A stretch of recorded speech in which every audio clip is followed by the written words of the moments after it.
Vamos dar início, então, à mesa sobre as relações em defesa no contexto sul-americano, né? E as exposições, vou falar a ordem brevemente, que vão falar agora, vou anunciar, né? Aqui a minha esquerda, geográfica, a querida Ana Penido, né? Doutora em Relações Internacionais pelo programa de pós-graduação em Relações Internacionais Santiago Dantas, né, na Unesp, Unicamp, PUC São Paulo. A minha direita, topográfica, nem geográfica. Opa, estou apresentando errado, desculpa, porque a segunda a falar, desculpem, será a professora Lívia Milani, que aqui nos acompanha remotamente, teve um problema com seu voo, não conseguiu chegar aqui a São Paulo para estar presente, né, presencialmente, mas a professora Lívia Milani, também doutora em Relações Internacionais, aqui pelo Santiago Dantas, e pós-doutoranda também na mesma casa. A Ana está pós-doutoranda na Unicamp em Ciência Política, correto? E, finalmente, e sempre enfatizando, não menos importante, por último, mas não menos importante, professor Hector Luiz Sampierre, doutor em Filosofia pela Unicamp, aqui nosso diretor do IPRE, do Instituto de Políticas Públicas e Relações Internacionais, e o que a gente acordou aqui em razão do tempo, de uma breve fala de até 15 minutos, ok, Ana? Começando pela professora Ana Penido, né? E aí, ato contínuo, nós abrimos para o debate, para a audiência, ok? Ana, e novamente, obrigado ao professor Marcos Cordeiro pelo convite, aqui parabéns pelo dia todo, que estou desde manhã acompanhando, e Ana, sem mais delongas, por favor. A guerra é fria para os que a fazem, mas quente para os que a sofrem. A coexistência é pacífica para os que fabricam armas, mas a existência é sangrenta para aqueles que são obrigados a comprá-las e a usá-las. Eu quis começar esse painel, na verdade, lembrando um filósofo argentino, levantando aí a moral dos nossos irmãos, que é o Henrique Dussel. Ele faleceu recentemente e eu achei que essa estrofe diz muito da gente lembrar do que está acontecendo nesse momento na Palestina. Eu tenho certeza que nenhum de nós perdeu isso de vista, mas eu, como mãe de uma criança exatamente da faixa etária em que muitas crianças também estão morrendo, estou com isso rodando na minha cabeça 24 horas, literalmente, e eu achei por bem compartilhar. Agradeço o convite do INEU, da FAPESP, por financiar essa pesquisa, e por estar, de fato, com duas referências bibliográficas aqui na mesa agora e uma parceira de pesquisa. Então, eu escolhi, na verdade, apresentar algumas ideias gerais, eu não vou apresentar dados, são algumas grandes questões que eu acho que talvez valesse a pena a gente discutir do ponto de vista teórico. A primeira, normalmente as pessoas que vão falar sobre hegemonia e vão tratar dos Estados Unidos desfilam um rosário de equipamentos. Então, os Estados Unidos têm não sei quantos porta-aviões, não sei quantos aviões, não sei quantos mísseis. E aí, para essas pessoas, eu acho que a grande questão a se levantar é se, com uma superioridade de meios tão evidente, como que os Estados Unidos perdem guerras. E aí eu acho que quando a gente pensa a partir desse olhar latino-americano, a primeira questão que eu queria propor de reflexão é que o principal fator para a manutenção da hegemonia nos Estados Unidos, na área militar, é cultural. Os Estados Unidos tiveram sucesso em vender uma forma de fazer a guerra. Que forma é essa? Muitos equipamentos de última geração vencem guerras. Então, ainda que eles não vençam guerras, eles tiveram completo sucesso em vender uma ideia de como ganhar essas guerras. E aí, nesse sentido, eu acho que nós temos que fazer um esforço em reabilitar a antiga teoria da dependência. Em geral, a teoria marxista da dependência, ela surge nas formulações do pessoal que estuda economia política, e ela quase nunca aparece nas discussões de defesa. E eu acho que quando a gente compra uma forma de fazer a guerra, na verdade, a gente está comprando três dependências. A primeira é uma dependência tecnológica. que é essa mesmo, achar que a gente ter aquele último equipamento de última geração é o que vai vencer a guerra. E acho que chutando a escada, a gente já aprendeu que a gente normalmente não ganha jogando no mesmo jogo que eles fizeram as regras. Então, a dependência tecnológica ela é real, e a gente simplesmente fechar acordos de transferência de tecnologia, sem questionar qual que é a natureza dos armamentos que a gente está comprando, para qual doutrina e de estratégia de guerra a gente está tratando, não faz sentido. Então, acho que essa é a primeira dimensão da dependência que eu achei pertinente tratar. A segunda dimensão da dependência, o professor Hector trata em vários textos, se trata, na verdade, de uma dependência que é epistemológica. A gente fala de um conjunto de termos que são pautados por eles para pensar a guerra. Então, um termo, por exemplo, resgatando um trabalho do professor Hector, é o que seria uma guerra pequena, né? Uma guerra o que seria uma guerra de pequena duração, uma guerra que exija um pequeno engajamento. Essa dimensão guerra pequena ou grande depende muito de quais os países estão engajados naquele conflito. Se para os Estados Unidos, eventualmente, as questões que têm acontecido em Cuba ou na Venezuela, que foram muito citadas aqui, Cuba para a Venezuela, o engajamento nesse tipo de conflito é total. Muda completamente a economia cubana, a forma como as pessoas vivem, como é que as pessoas se organizam, muda o acesso a uma vacina, muda o acesso a como as questões acontecem dentro daquele território, mesmo para a Venezuela, que é detentora de petróleo. Então, uma segunda dimensão que eu acho que alguém falou aqui também sobre guerras multidimensionais, é muito comum a gente comprar todo um arcabouço epistemológico, e eu acho que a segunda dimensão de dependência que a gente precisa questionar é essa mesmo. As palavras significam coisas. E a terceira dimensão é ontológica, sobre o que significa a própria guerra e a própria paz em um continente como o continente latino-americano. Nas pesquisas sobre que a gente faz, na opinião dos militares, é muito comum a formulação, a leitura da América Latina de duas maneiras. Ou a América Latina surge enquanto fonte de instabilidade, então potenciais problemas, ou a América Latina surge enquanto uma fonte de projeção de poder. Aqui é o espaço onde a gente vai crescer e se multiplicar para ser forte o suficiente para se colocar no mundo. A discussão sobre integração ela não faz nem sentido, né, na cabeça dessas pessoas, porque ela se coloca nesses dois marcos, ou a América Latina de uma maneira ou de outra. Isso tem a ver com essa dependência ontológica sobre o que é pensar a paz e o que é pensar a guerra no nosso continente. Eu estou sendo rápida, viu, gente? Eu vou tocando aqui. A próxima ideia que eu acho que valeria a pena apresentar e discutir é se existe ou não uma divisão internacional do trabalho na área de defesa. O conceito de divisão internacional do trabalho, eu acho ele muito útil e muito didático para a gente pensar na área da economia, o que é um país exportador de commodity. Todo mundo falou da questão agrária, mas eu sou mineiro, então eu sempre vou ler mineração, todas as vezes que a gente fala commodity, mas ao mesmo e as feministas também usaram esse conceito para falar sobre a divisão do trabalho sexual dentro de casa. Eu acho que a gente pode pensar também numa divisão internacional do trabalho na área de defesa, o professor Hector, o professor Rouquier e outros pesquisadores já tocaram nesse assunto em algum momento.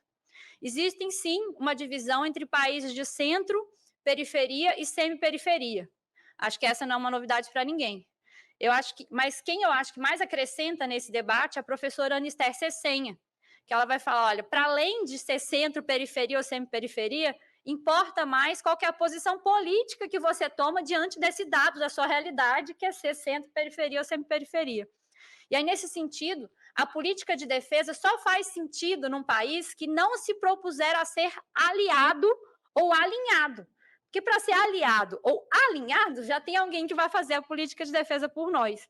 A política de defesa, de fato, ela só é colocada em teste quando a gente se encontra com países da brecha. E aí a gente pode pensar na Venezuela, no nosso entorno, em Cuba, ou a gente pode pensar no Irã, ou outros países que vão sendo alocados, né, nessa lógica de, olha, alguém que não quer seguir as normas como o mundo dita que são. Nessa divisão internacional do trabalho, cabe aos países de centro a grande disputa geopolítica. A gente fez um painel, né, o nosso primeiro painel foi sobre transição hegemônica, e cabe às forças armadas de países de periferia o trabalho de controle da ordem interna, que é o que o Exército Brasileiro sempre fez, auxiliado pelas outras forças. No caso de países de semi-periferia, que é o caso do Brasil, que fica ali no meio de campo, a gente eventualmente ainda se soma em algumas atividades que são alinhadas aos interesses dos Estados Unidos, como a gente pode pensar, por exemplo, que foi a experiência brasileira no Haiti, através da MINUSTAH. Então, acho que a existência ou não de uma divisão internacional do trabalho na área de defesa é a segunda ideia-chave que eu queria apresentar e que eu acho que é pertinente. A terceira questão, acho que a gente falou que hoje são só 4, viu, gente? 15 minutos, 4 questões. A terceira questão é com relação às várias modalidades de golpe. Não sei se foi o professor Marcos Cordeiro que falou sobre isso, agora eu não lembro. E surgiu muito no léxico da área de defesa a ideia de guerra híbrida. Gente, a rigor, a guerra sempre foi híbrida, porque os meios sempre foram combinados.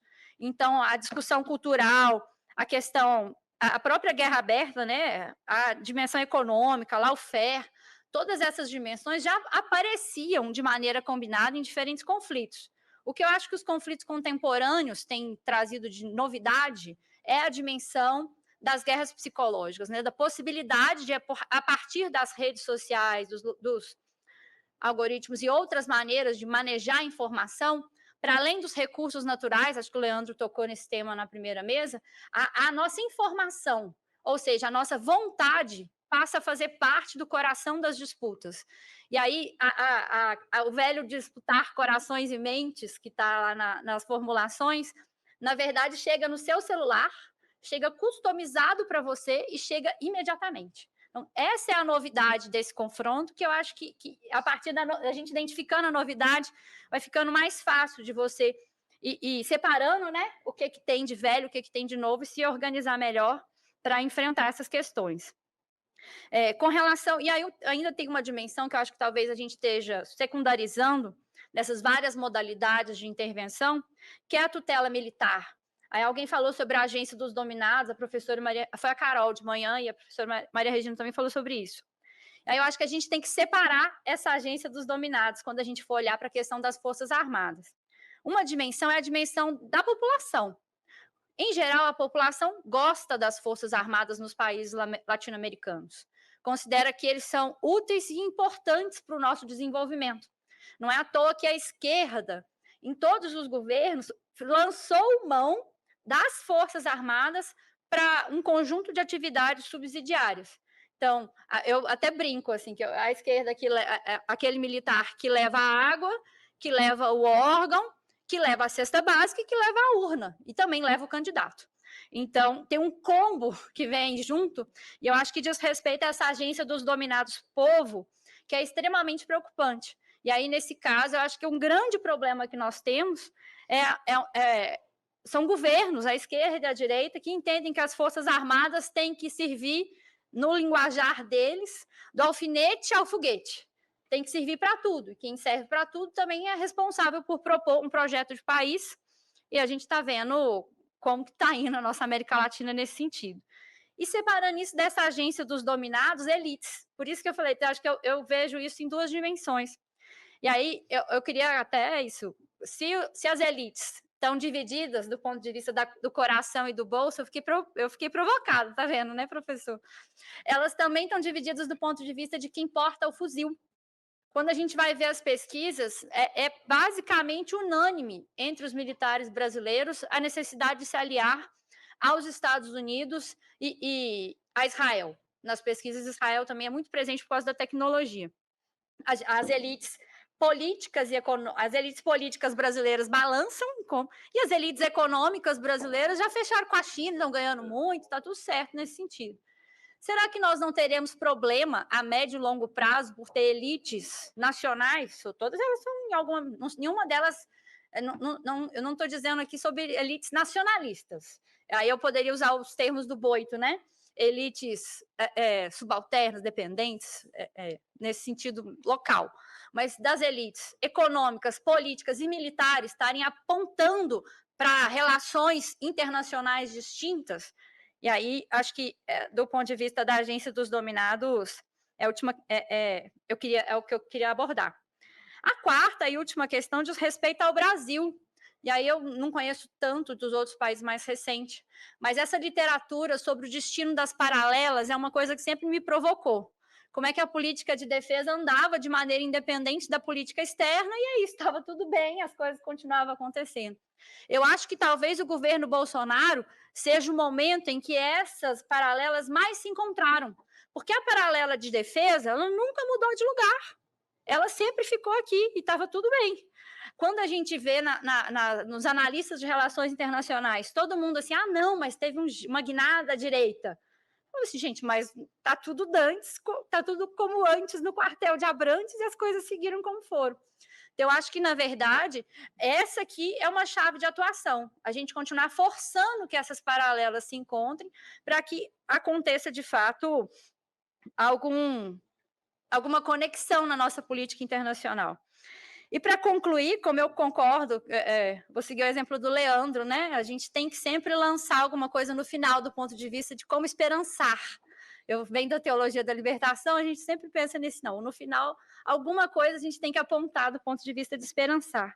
E aí eu acho que tem três questões, na verdade. A primeira é muito rápida, que eu acho que a gente refletiu bastante o que significou o fim da União Soviética e a crise do capitalismo, mas pouco foi feito um balanço crítico sobre o movimento dos não alinhados.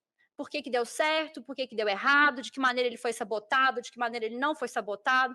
Olhando para frente, né? Olhando para uma China em crescimento e para uns Estados Unidos que não vão entregar barato, eu acho que é uma boa oportunidade política fazer um balanço, de fato, do que significou essa experiência. A segunda dimensão do esperançar, aí não sei se é tão esperançar assim, mas nos nossos países, a dimensão da defesa tem que estar entranhada com a dimensão da segurança pública. Nós não vamos resolver o problema da segurança pública, então da violência doméstica, sem enfrentar também o problema da defesa, da tutela das Forças Armadas sobre os organismos de segurança pública. Nesse sentido, o problema fica maior, mas você também aumenta o número de interessados. Se defesa é um tema que parece distante, segurança pública não. Faz parte do cotidiano das pessoas, é uma dimensão concreta da política pública que elas querem ver respondida. E a última dimensão, que eu acho importantíssima de tratar na academia, e tratar com eles também, a política de defesa, historicamente, é uma política extremamente elitista. Ela é tratada entre militares.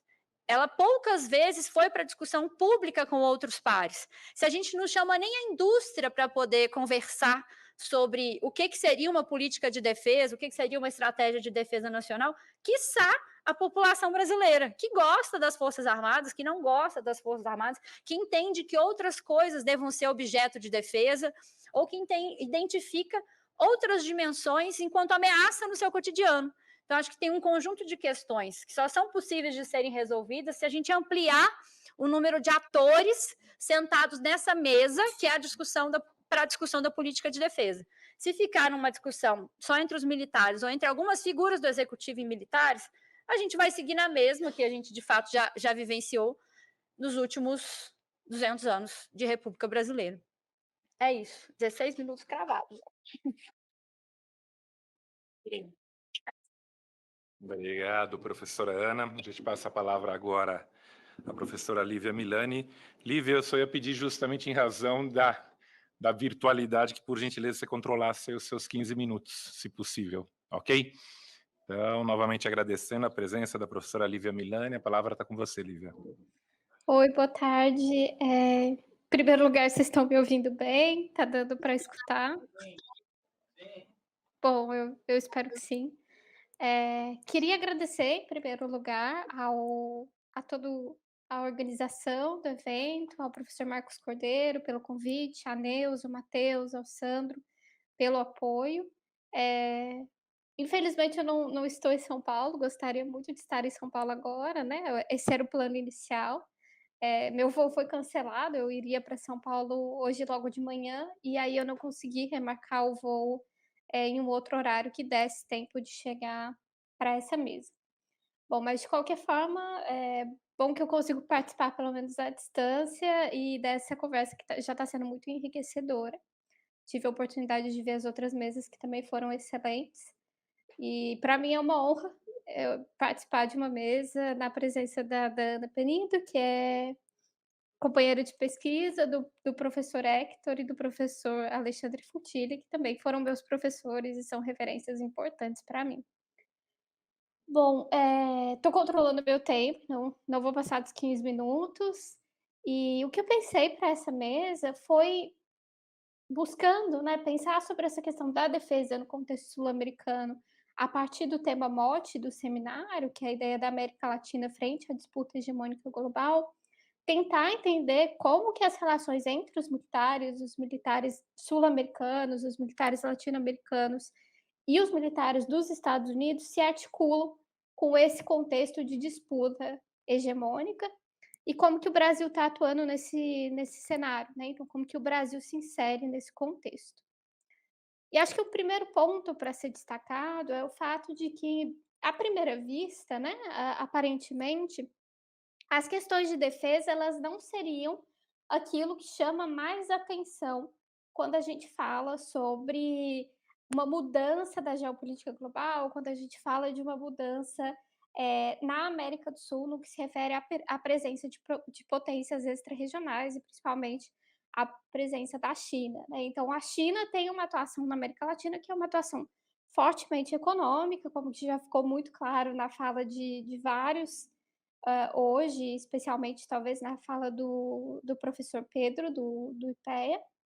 Então, não necessariamente essa seria a questão mais difundida, né? Então, a atuação da China é uma atuação principalmente comercial, que traz mudanças estruturais para a América do Sul. E isso é interessante porque é algo que acentua essa diferenciação entre a América do Sul e a América Latina. O impacto do comércio chinês é muito mais forte na América do Sul do que nas regiões, no México, no Caribe, ou mesmo na América Central.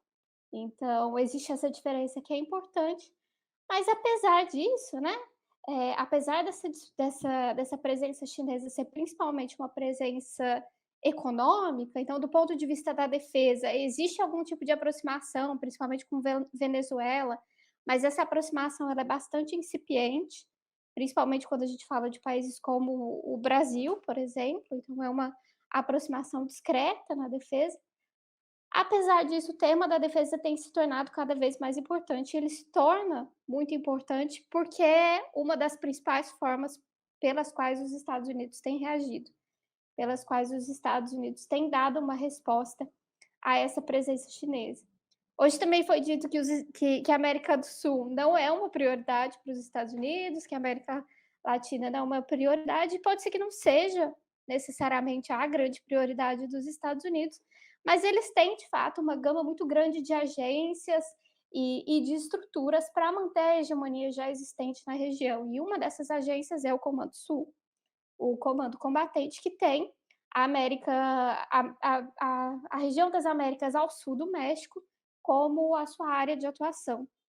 E o Comando Sul ele tem ganhado cada vez mais protagonismo na política externa dos Estados Unidos para a região. Então, a resposta dos Estados Unidos tem se tornado cada vez mais uma resposta militarizada.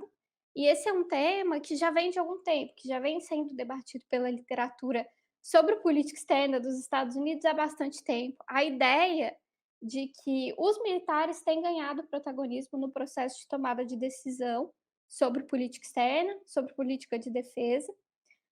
E a gente vê isso de forma muito clara quando a gente fala de América Latina, quando a gente fala da política dos Estados Unidos para a América Latina e para a América do Sul.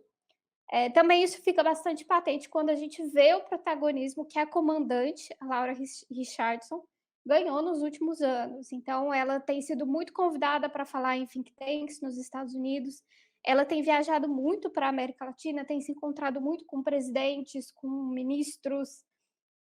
Então, ela tem tido uma atuação bastante enfática na região, o que mostra essa tendência dos Estados Unidos de reagir à presença da China na América Latina por meio desse instrumento militar, embora de forma talvez um tanto quanto até discreta, né? Não necessariamente chamando tanta atenção para isso, mas os militares têm ganhado cada vez mais protagonismo. E como que o Comando Sul define sua estratégia para a região, seus planos de ação para a região? O que eles mais falam, que Laura Richardson fala constantemente, mas isso é algo que já estava presente nos discursos dos comandantes anteriores, é sobre a necessidade de busca de parcerias, do aumento dos intercâmbios entre os militares, das interações de defesa, como o professor Pedro comentou. Então, o que eles buscam é exatamente, nas palavras do Comando Sul, né, nas palavras do próprio website do Comando Sul, é a ideia de buscar, de garantir que os Estados Unidos se mantenham como parceiro de escolha dos países da região nesse âmbito militar.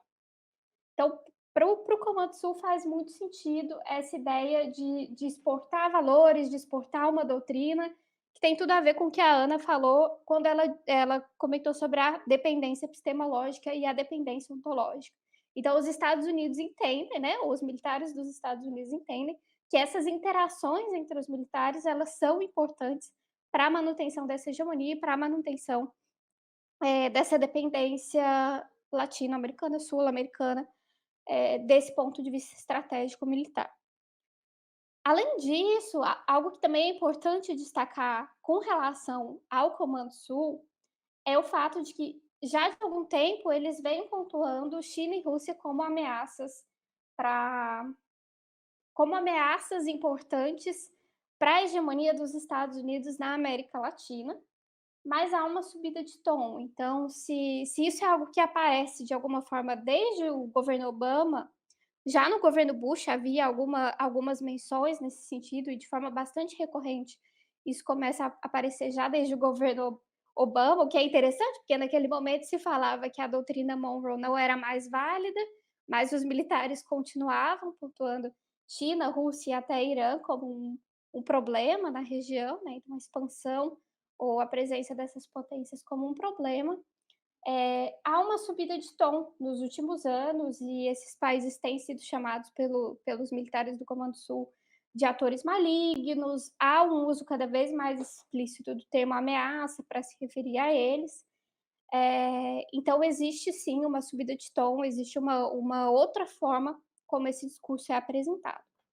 Sobre essa questão das ameaças, também acho que é importante dizer que o fato de que os militares dos Estados Unidos cada vez mais pontuam China e Rússia como ameaças para a região, isso não significa que outras ameaças desapareçam. Então, aquela concepção de segurança multidimensional, aquela concepção de que os problemas da América do Sul, os problemas de segurança da América do Sul, seriam relacionados com crime organizado transnacional, ou mesmo com questões referentes a terrorismo, por exemplo, continua como parte do discurso. Talvez aparecendo em segundo lugar, né, mas o crime organizado transnacional, principalmente, sempre está presente. E talvez o que seja mais interessante disso é que existe na narrativa desses militares do Comando Sul e da própria Laura Richardson, especificamente, uma certa articulação entre essas questões que se referem à atuação de potências externas, né, ao que eles chamam de potências extra-regionais, não se entendendo, não se incluindo como uma potência extra-regional que são, mas há uma certa articulação entre essas ameaças estatais e essas ameaças não estatais. O que eu quero dizer com isso? Eu quero dizer, por exemplo, que a presença chinesa ela é sempre vista como, por exemplo, uma ameaça à democracia, como uma presença que aumenta o risco de corrupção na América Latina.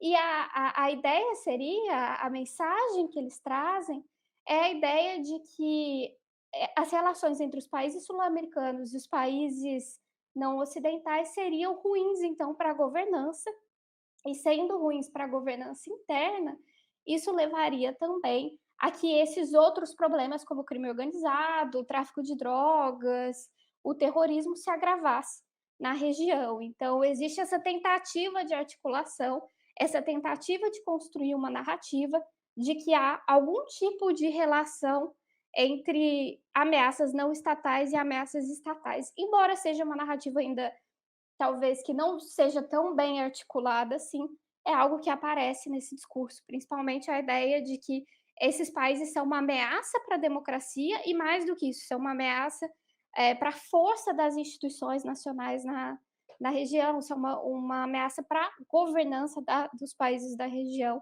e isso se relaciona, então, nessa perspectiva, com essas outras questões, como o crime, o terrorismo e tudo mais. Então, a gente não percebe uma mudança total nessa identificação de ameaças, mas a somatória dessa questão das ameaças estatais, que esteve ausente durante grande parte dos anos 90, mas é constante ao longo da história, né? Então, a gente pode, de novo, voltar na doutrina Monroe, que a gente consegue perceber essa permanência. E como que o Brasil tem se posicionado nesse contexto, né?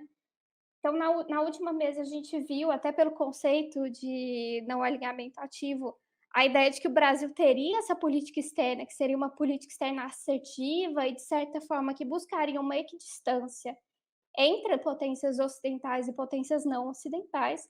Mas o que a gente vê, de fato, é que quando a gente olha para o campo da defesa, e principalmente quando a gente analisa as relações entre os militares, esses intercâmbios em defesa, algo que o professor Pedro também já comentou, o fato de que existe uma proximidade muito grande com os Estados Unidos. Então, se a gente tem buscado esse não alinhamento em outras áreas, e principalmente quando a gente fala de diplomacia presidencial, o que a gente percebe é que na área de defesa existe essa convergência muito grande com os Estados Unidos.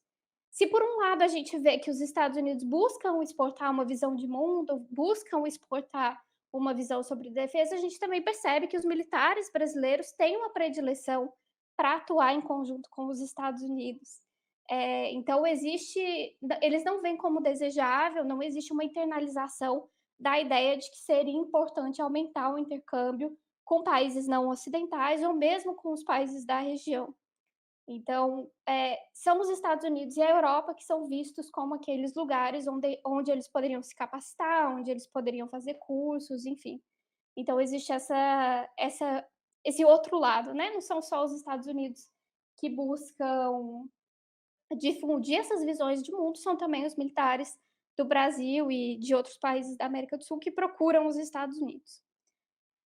E no caso específico do Brasil, a gente vê que esse processo de aproximação ele não só permanece, como ele tem se intensificado. E a gente consegue remontar esse processo de intensificação aos primeiros governos do PT, né? Ao governo Lula e ao governo Dilma, quando foram assinados acordos com os Estados Unidos. Então, essa é uma diferença importante, essa é uma contradição importante daquele momento também.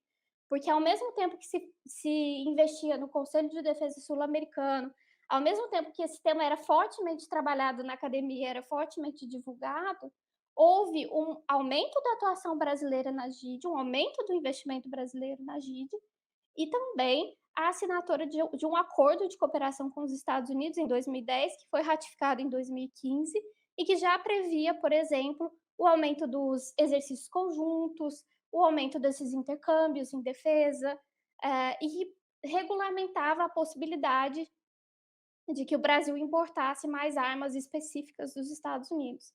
E desde então, desde esse acordo, foram assinados outros acordos por governos posteriores, e houve também o início de um processo no qual há um aumento dos exercícios militares entre Brasil e Estados Unidos, inclusive com a assinatura de um acordo que prevê exercícios bilaterais entre os exércitos dos dois países, um por ano até 2028, alternando as localidades entre Brasil e Estados Unidos, sendo que o último deles aconteceu no Brasil, na Amazônia, no último mês, agora em novembro. Então, a gente percebe, de fato, essa intensificação. Para concluir, o que eu queria trazer, a mensagem que eu queria passar é que, se por um lado, o Brasil ele se propõe essa política externa não alinhada, se essa é a tônica principal do governo atual, quando a gente olha especificamente para a área de defesa, a gente não consegue perceber isso. Na verdade, o que o histórico mostra é um histórico bastante grande de alinhamento com os Estados Unidos, que me parece que, em alguma medida, começa a ser questionado, talvez, mas ainda de forma bastante incipiente. Então, acho que era um pouco isso. Acredito que eu tenha me mantido no tempo. Espero que vocês tenham conseguido ouvir também sem maiores problemas. Obrigado, Olívia. Sim, conseguimos te ouvir. Para mim, que estou ficando mais velhinho, um pouco surdo, está um pouco baixo, mas é que a Lívia já não fala muito alto e tem a questão que a gente sempre perde remotamente, né? Mas passo a palavra então ao professor Hector, por favor, para a sua exposição, Hector. Obrigado. Bueno, quería agradecer a Vineu, al profesor Sebastián, a Marcos, a o infalible Sandro y a inesgotable Nidia, que prepararon todo este evento y me convidaron aquí para participar. Honrosamente al lado de dos jóvenes que para mí son referencia en esta área da defesa, realmente. Yo fiquei con miedo de participar de esta mesa cuando soube que estaría acompañada por ellas. E é verdade. Eu vou partir, digamos, de uma análise mais geral ou particular da situação internacional, digamos, de uma situação grave, profunda. Hoje de manhã se falou que não atingia todas as camadas tectônicas do sistema internacional, e eu acho que sim, atinge todas as camadas, e até a mais profunda das camadas internacionais, que é a segurança internacional, quando Rússia ativa seu sistema de segurança máxima con los voos nucleares en la frontera con Finlandia. Y las armas nucleares no tienen un sentido apenas cuando exploden. Las son usadas cuando también no son explodidas. Y eso significa que esa situación era gravísima y estaba dando un punto final a trayectoria de los últimos decenios, digamos, de historia del sistema internacional. Un sistema de reglas que se diferencia del sistema de leyes, porque a lei é anterior ao conflito e regula o conflito. As regras são aquelas que são dictadas por aquele que venceu o conflito. Un conflicto que en realidad no tiene ni vencedores ni vencidos, es decir, há una autoatribuição da vitória da Guerra Fria quando realmente não houve nenhuma vitória. Houve uma retirada, um fracasso da União Soviética, uma fractura do Pacto de Varsovia, mas não houve uma vitória e isso ficou combinado en un momento que se resolvió, que se terminó, que se dio un punto final, digamos, a Guerra Fría. Esas reglas, obviamente, sí, as leis regulan anticipadamente, por lo tanto, de manera neutral, os conflitos. As regras son justamente o casuísmo, é a essência da regra, o casuísmo. E esse casuísmo é o que vem regulando as relações internacionais desde então. Então, acho fundamental a declaração de Xi Jinping e Putin durante as Olimpíadas, uma semana antes, se não me equivoco, do início da invasão da Ucrânia, no qual eles falavam de um mundo diferente.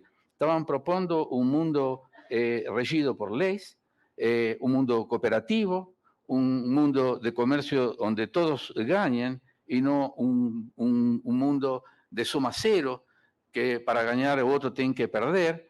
Un mundo en el cual daba voluntad de vivir.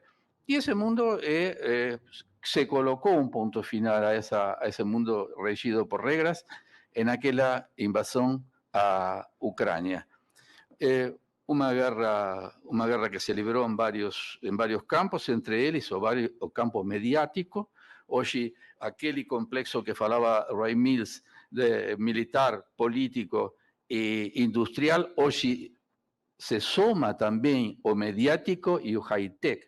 Es un complexo que vive las guerras y que es definido básicamente por la RAND Corporation, que representa los intereses de esas industrias de la guerra e industrias de alta tecnología aplicada a la guerra. Tecnología que por un lado define una dependencia, como bien decía Ana, que fue ya discutida inclusive incorporando a la teoría de la dependencia en la década de 70 o 80 por los países nórdicos y por los ingleses, por algunos ingleses que estaban preocupados justamente con la dependencia de Europa con relación a los Estados Unidos. Es decir, ellos tomaron una teoría sudamericana para ya pensar a cuestión de la defensa desde el norte. No es que estamos atrasados en la reflexión de la defensa desde el punto de vista de la dependencia. Y esa dependencia se da ya desde el punto de vista lo que Americ Aldor llama forma da forza. A forma da forza é a estrutura, digamos, de adquisição de armamentos, estrutura sociológica da força, forma de recrutamento, estrutura de mando, enfim, lo que ela también va a decir que es isomórfica, es decir, prácticamente todos esos países tienen la misma forma da força, que depende do material bélico que vende básicamente Estados Unidos, Israel y algunos otros países. Más en realidad es una ampliación de mercado que genera esa dependencia. Mas esa dependencia tecnológica no es apenas la dependencia de un instrumento militar. Cuando se incorpora, se piensa que se transfiere tecnología o que se está transferiendo de un producto tecnológico.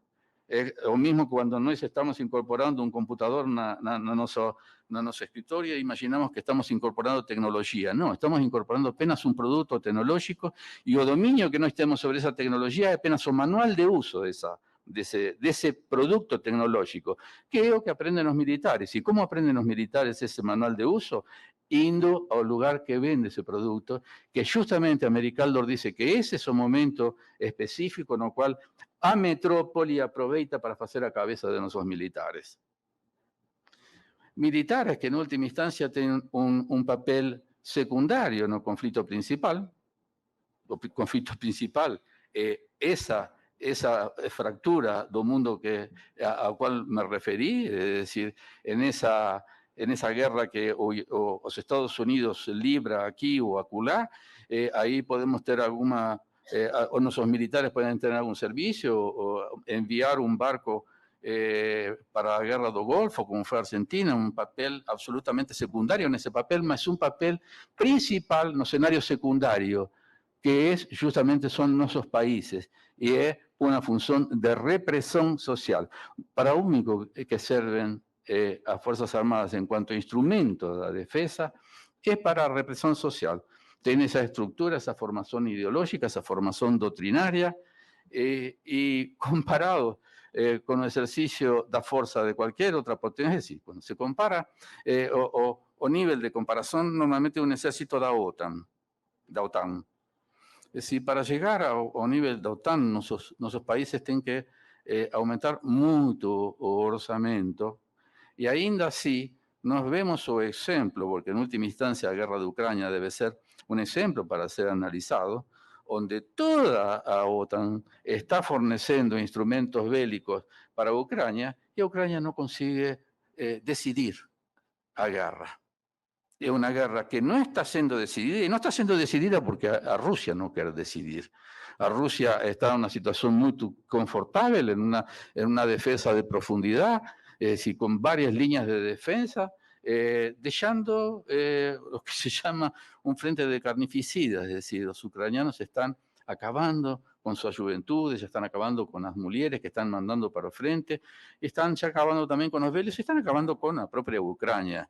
Es decir, Rusia en cualquier momento puede pasar a ofensiva si quiser, tiene condiciones industriales de producción, de capacidad, de fuerzas numéricas en cuanto como para hacer una grande ofensiva o una ofensiva puntual en los aspectos que le interesa y dejar, por ejemplo, a Ucrania sin salida para o mar, si quiser. Bueno, eso muestra algo que, para no hablar de China, dos coroneles chineses que no voy a hablar o sobrenombre para no pasar vergüenza, ya hablaron en aquel libro Além da Guerra, cuando decían que justamente a obsesión tecnológica de los Estados Unidos, es decir, toda esa obsesión por tener el último producto tecnológico que hacía era enyesar o diseño estratégico, es decir, la reflexión estratégica era fixada pelo diseño técnico, el diseño do armamento, que en última instancia era definido pela industria de armamento. Obviamente en conluyo con los militares, que son la parte demandante, mas en última instancia, esa como bien decía a Ana, o que precisa explicar a Rand Corporation, es por qué Estados Unidos pierde todas esas guerras teniendo toda esa capacidad tecnológica. Tal vez porque justamente a obsesión tecnológica leve a confundir a victoria na guerra con a victoria da guerra. A victoria da guerra se dá no ámbito político y no no ámbito militar. O ámbito militar, es decir, la victoria na guerra significa desarmar ao adversário. Para quê? Para pôr minha vontade, impor minha vontade. Mas se eu não tenho uma vontade clara e objetiva, se minha vontade não é realmente derrubar o regime iraquiano, mas ganhar a reeleição nas eleições norte-americanas, essa guerra nunca pode ser vencida. Es decir, puede tener una victoria militar, mas que no va a refletir en una victoria da guerra. Voltando a América do Sur, América do Sur tem exércitos mediocres. Tal vez Chile seja quem se abastece a los militares para que los militares desenvolvan a indústria da defesa. ¿Sí? ¿Cómo desenvolver una indústria da defesa donde você não tem um setor industrial forte? Você tem que inventar una clase industrial a partir de la industria da defesa. Eso no funciona. Eso no funciona. Es decir, el desenvolvimiento a partir de la defensa funciona en algunos países como Estados Unidos, donde tiene ese conluio industrial y son as indústrias que hacen indústrias civis, que hacen los equipamientos o armamento, y entonces ahí sí tiene un spin-off de desenvolvimiento tecnológico. Aquí no tiene ningún spin-off, ni tiene desenvolvimiento, no tiene absolutamente nada. Es decir, o qué se defiende, o Alfredo Forti de Argentina defendía que lo que se tiene que defender son los recursos naturales, y eso colocó no libro do Conselho de Defensa Sudamericano. Os recursos naturales, claro que son defendibles, pero eso es conjuntural. ¿Por qué? Porque un gobierno, un parlamento, puede vender, puede privatizar los recursos naturales y no estaríamos Fuerzas Armadas a toa. Porque tiene que ser defendido, y esa es mi posición, es a capacidad de decisión. Esta situación internacional, para terminar, que significa un grave riesgo de una conflictividad generalizada, como diría o Papa, es decir, pequeñas guerras, pequeños combates en una guerra híbrida universal,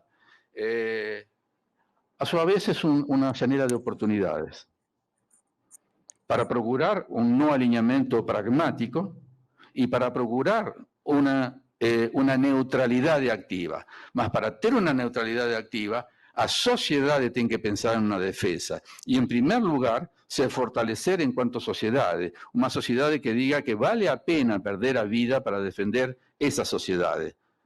Se 40 milhões de famintos podem pensar que talvez com o invasor estejam melhor que com o governo que tem, que los mantém na miséria. Basicamente é isso.